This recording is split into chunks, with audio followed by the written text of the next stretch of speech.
quais são os atuais desafios que você vê na função de CFO hoje? Eu acho que é isso, é justamente conseguir traduzir, né, o dia a dia, né, do negócio para o acionista, né? Então a gente é um tradutor de fato, né? A gente fala o que está acontecendo em números para que eles sejam comparáveis entre países, entre negócios, entre linhas de negócio.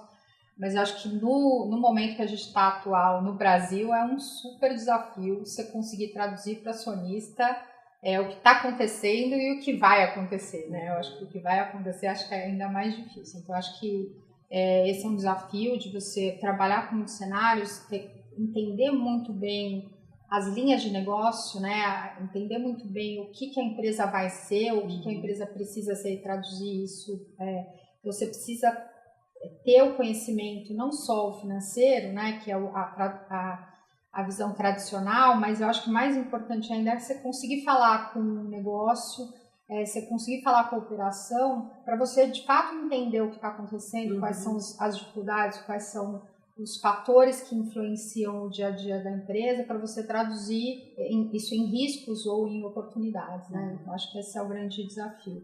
Eu acho que a diversidade, né, é um desafio em finanças especificamente também, desafio não o pessoal fala muito de diversidade de gênero, eu acho que muito mais diversidade de ideias, né, porque a gente tem muito do perfil tradicional, que é super necessário de finanças, né, o perfil tradicional de técnico, que é imprescindível em finanças, mas a gente precisa também de um perfil diferente de pessoas que consigam conversar com uma área comercial e entender como é que a gente pode quantificar os esforços, né? Ou os problemas e trazer soluções, quantificar as soluções, direcionar investimento. Então, acho que a diversidade é um desafio em finanças também.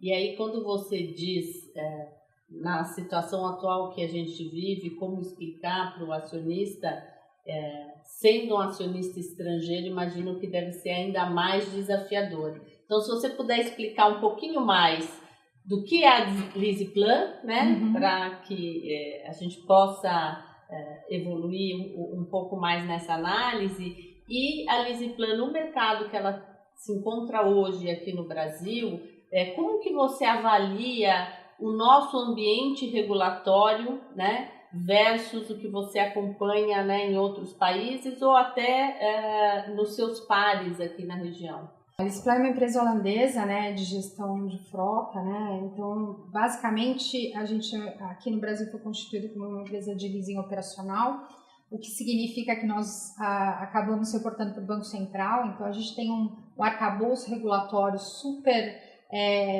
estruturado, super forte. Então eu tenho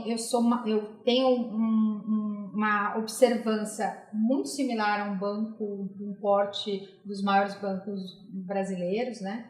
Porém, a gente é uma empresa ainda bastante pequena.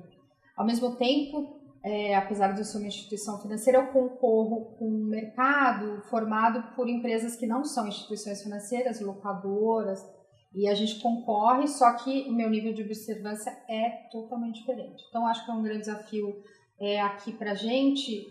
Com esse nível de observância, eu tenho que ter um suporte para atender o Banco Central que os meus players locais não têm, né?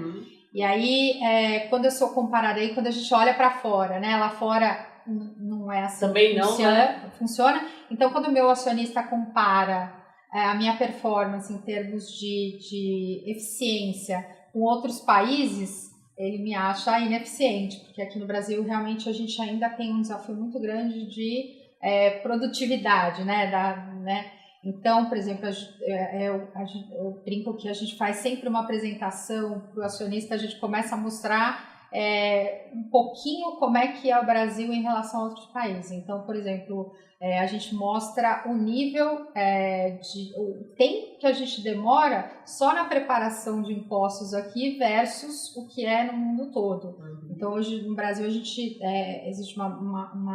um estudo do OECD que você aqui no Brasil você demora 2.000 horas para calcular impostos versus 200 na média de todos os outros países que estão sendo medidos. Então, isso traz um grau de complexidade muito maior, né? Um grau de custo muito maior, e que acaba sendo super difícil de administrar. Então, a gente, como financeiro, a gente tem que buscar alternativas para compensar essa ineficiência, né? Então, mas é sempre bastante complexo de mostrar. Muito desafiador. Muito desafiador.